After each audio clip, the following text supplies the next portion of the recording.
구독자님들의 구독료 후원으로만 운영 유지되는 나라의 TV, 보다 많은 성원을 기대하며 방송 시작하겠습니다.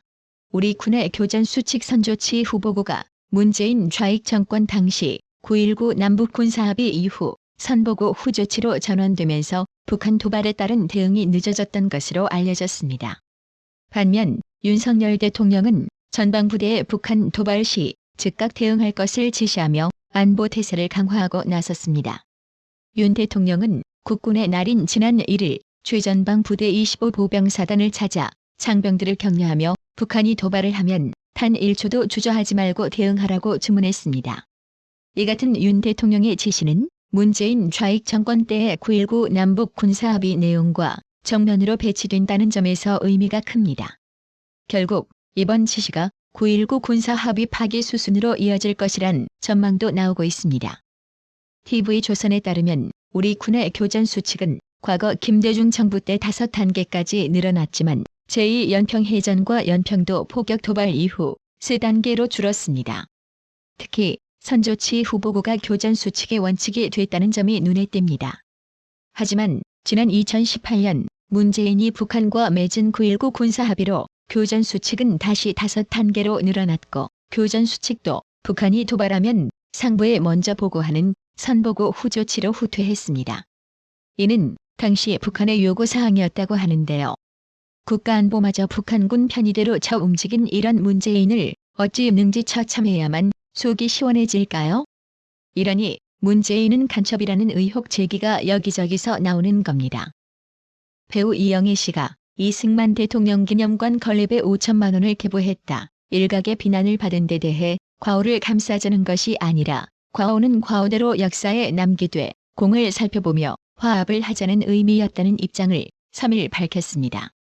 이영애 씨는 이날 언론에 낸 입장문을 통해 기념관 건립을 역사 왜곡과 결부하는 주장에 대해 이승만 전 대통령을 중심으로 역사와 건국사를 다시 쓰려는 걸 지지하지 않는다며 선을 그었습니다. 자신이 기부금을 내면서 김황식 이승만 대통령 기념재단 이사장에게 보낸 서신에 오늘날 자유대한민국의 초석을 다져 놓으신 분이라고 이승만 전 대통령을 평가한 데 대해선 우리나라를 북한의 무력 침공으로부터 지켜내 북한과 같은 나라가 되지 않도록 해줘서 감사하다는 뜻이라고 설명했습니다. 이어 우리나라가 북한 정권의 야욕대로 그들이 원하는 개인 일가의 독재 공산 국가가 되었다면 지금 우리 아이들은 세계에서 가장 가난하고 자유가 없는 곳에서 살고 있을 것이라고 지적했는데요. 아니 지금 시민 혈세 48억 들여 북한 중공 끈앞을 역사공원 만들겠다고 난리 피우는 마당에 개인 돈으로 기부한 이걸 왜 좌빨이들이 시비 터는지 진심 이해가 안 되는데요. 좌파 일동 여러분, 시간 많으면 잠이나 쳐 자세요. 겉다르고 속다른 건 좌파의 특징인데요. 코인 논란으로 더불어민주당을 탈당한 무소속 김남국이 지난 1일 일본 도쿄 번화가 긴자 거리를 여행하는 것으로 추정되는 장면이 포착돼 네티즌들의 조롱을 한몸에 받고 있는데요. 김남국은 코인 거래 논란으로 민주당을 탈당했고 현재 국회 윤리심사자문위원회로부터 제명을 권고받은 상태입니다. 현지 목격자들에 따르면 지금 보시는 사진처럼 백팩을 맨 김남국은 지하철 긴자역 사거리 횡단보도에서 신호를 기다리면서 휴대전화를 꺼내들고 도쿄 내 고급 백화점인 긴자 미스코시 백화점과 긴자를 상징하는 와코 빌딩의 시계탑을 촬영하고 있었습니다. 김남국 의원을 목격한 이들은 추석을 맞아 도쿄를 여행하는 관광객의 모습과 다름없었다고 전했습니다. 보좌진은 김남국의 일본 방문을 사전에 알지 못한 것으로 파악됐습니다. 의원실 관계자는 조선일보에 명절 휴가 기간에 의원 개인 일정으로 갔기 때문에 우리도 몰랐다고 했습니다. 정치인이 추석 연휴 기간 일본행을 택한 것은 크게 문제가 되지 않습니다. 그러나 김남국은 그간 일본 후쿠시마 원전 오염수 방류 반대에 앞장서며 일본을 강하게 규탄하는 등 반일 운동을 해왔던 만큼 앞뒤가 맞지 않는 행보라는 지적이 나옵니다. 김남국은 지난 6월 자신의 페이스북에 어린이의 생식세포 내 DNA를 파괴하며 생식기능 저하, 그 후손의 기형 발상을 일으킬 수 있다 등의 게시글을 올렸는데요. 좌파들 하는 꼬락서니가 왜 이렇게 한결같이 역겨울까요? 호가호위하면서 오로지 밥 처먹고 할 줄 아는 건 대중선동뿐이니 말입니다. 인터넷 포털 다음이 차이나 게이트 의혹을 받으며 결국 클릭 응원 서비스를 전면 중단했습니다. 아시안게임 남자 축구 한국 대 중국 8강전에서 중국 측 클릭 응원이 더 많은 것으로 집계되면서 정치권과 여론의 질타가 쏟아졌기 때문인데요. 다음 포털은 공지를 통해 최근 클릭 응원 취지를 악용하는 사례가 발생해 불필요한 오해를 막고자 당분간 서비스를 중단한다면서 하반기를 목표로 개편을 진행 중이라고 이일 밝혔습니다. 다음 포털의 클릭 응원은 스포츠 경기를 보면서 응원할 수 있도록 로그인이나 횟수에 제한을 두지 않는 서비스입니다.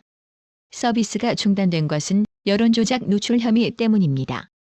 지난 1일 축구 한중전에서 한국이 중국에 2대0으로 승리를 거두었지만 다음 응원 페이지에서는 중국팀을 응원하는 비율이 한때 90%를 돌파했습니다.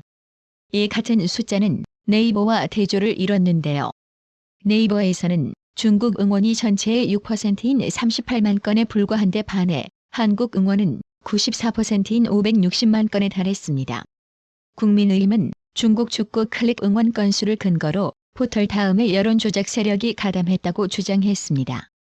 박성중 의원은 네이버, 다음 두 개의 포털을 비교해보면 다음 포털의 조작 세력이 가담한 것이 명백하게 드러나고 있다며 우리나라 포털에 중국 세력이 개입한다는 것은 익히 알려진 사실이고 중국 IP를 우회해 내부에서 작업을 하는 북한의 개입까지 의심되는 상황이라고 의혹을 제기했는데요. 해당 소식에 네티즌들은 포털 다음 사이트는 평소에도 종북주사파, 종중시다바리들의 놀이터였다. 다음 사이트 오너가 누군지 잡아서 철저히 조사해보자라고 격분하며 공산주의 타파의 이념전쟁이라며 덧씌우는 좌파들. 나라의 공산주의적 깔렸다. 대통령 지지율 여론조사도 조작질 의심된다. 지금의 대한민국은 거짓이 진실을 이기고 있다라고 힐난했답니다. 그렇습니다. 다음 포털은 문제의 코너만 중단할 게 아니라 다음 사이트 자체를 전부 폐쇄하던가 전면 개편을 해야 할 겁니다. 북한이 항저우 아시안게임 남북 대결 소식을 보도하며 남한을 그래로 표기했습니다. 북한 조선중앙TV는 지난 2일 밤 8시 메인 뉴스에서 지난달 30일 치러진 아시안게임 여자 축구 준준결승 남북 간 경기 결과를 전하면서 남한을 괴뢰로 표기했습니다. 북한은 그동안 남한을 지칭할 때 보통 남조선이라고 불러왔고 남북 스포츠 대결에서도 통상 남조선으로 표기해왔는데 남한을 대상으로 괴뢰라는 명칭을 쓴 것은 이례적입니다. 남북 관계가 좋지 않은 상황에서 북한이 남조선이라는 표현보다 격화된 괴뢰라는 명칭을 사용한 것으로 보이는데요. 북한 종갓나새기들 하는 꼬락서니가 졸라게 유치하지요? 해당 소식에 네티즌들은 문재인이 말하는 내가 집권할 때는 평화로운 5년이었는데 삶은 썩은 소대가리 듣고도 말 한마디 못하고 우리 세금으로 지은 남북평양사무소 폭파시켜도 아무런 대응도 못하고 하루가 멀다 하고 핵실험 미사일 쏘아 올려도 꿀먹은 벙어리 행세를 한 놈이 한 말 5년 동안 평화로웠단다. 지옥스런 5년의 대한민국이었다라고 힐난하며 북한과는 더듬어 민주당 애들아 이런 거에도 댓글 달아보라고 조소했답니다.